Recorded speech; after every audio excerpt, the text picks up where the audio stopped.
pa man nakakabangon sa pananalasa ng mga naunang bagyo, binayo na naman ulit ng bagyong Ophel ang Cagayan. At live mula sa Santa Ana, Cagayan, nasa frontline na balitang yan si Brian Basa. Brian, matindi na ba ang lakas ng ulan at hangin dyan? Julius, maladilubyo ang hangin at ulang nararanasan ng mga taga-Cagayan kasabay ng pagtama ng bagyong Ophel sa lalawigan ngayong araw.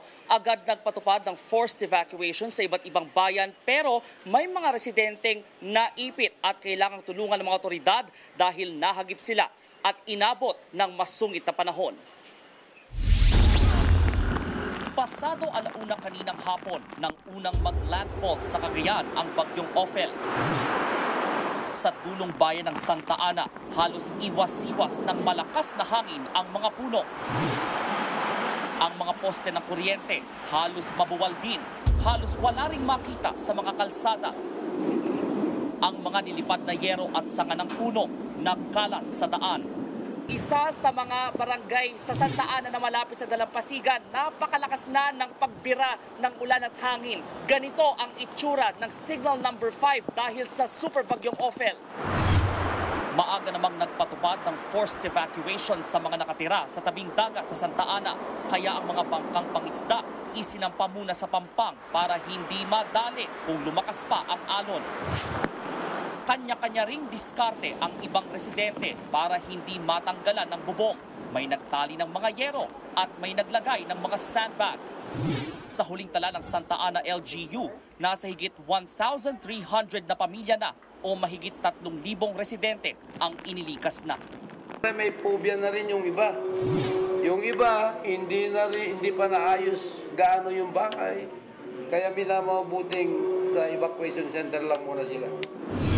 Bukod sa Santa Ana, binayo rin ng bagyong Ophel ang ibang mga bayan sa Cagayan. Sa Bugay, sinuong ng mga taga-Coast Guard ang malakas na hangin at ulan para i-rescue ang isang hindi makalakad na bakwit.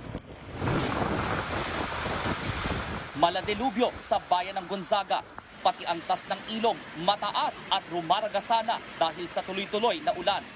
Sa munisipyo muna ng Sanchez Mira dinala ang ilang bakwit dahil nasira ang evacuation centers nila nung bagyong Marce. Ayon sa LGU, naghahanap sila ng alternatibong pagdadalhan sa evacuees. Balik tayo rito sa bayan ng Santa Ana. 6 na oras nang nagpapaulan at nagbubuga ng hangin ang bagyong Ophel. Consistent ang downpour at ang hangin dito kaya medyo hirap tayong umikot sa bayan ng Santa Ana. Samantala, pinangangambahan namang bumaha ang Barangay Kasagan at Barangay Batu Parada dahil umapaw na raw, hindi naman umapaw pala, rather, nasa critical level ang ilog doon at pinangangambahang umapaw. Nasa 2 meters o 2 metro na ang taas ng ilog doon. Samantala, state of calamity pa rin ang bayan ng Santa Ana dahil sa bagyong Marce, nagdaang bagyong Marce, kaya handa silang mag-augment o tumulong sa mga barangay na masasaid ang pondo.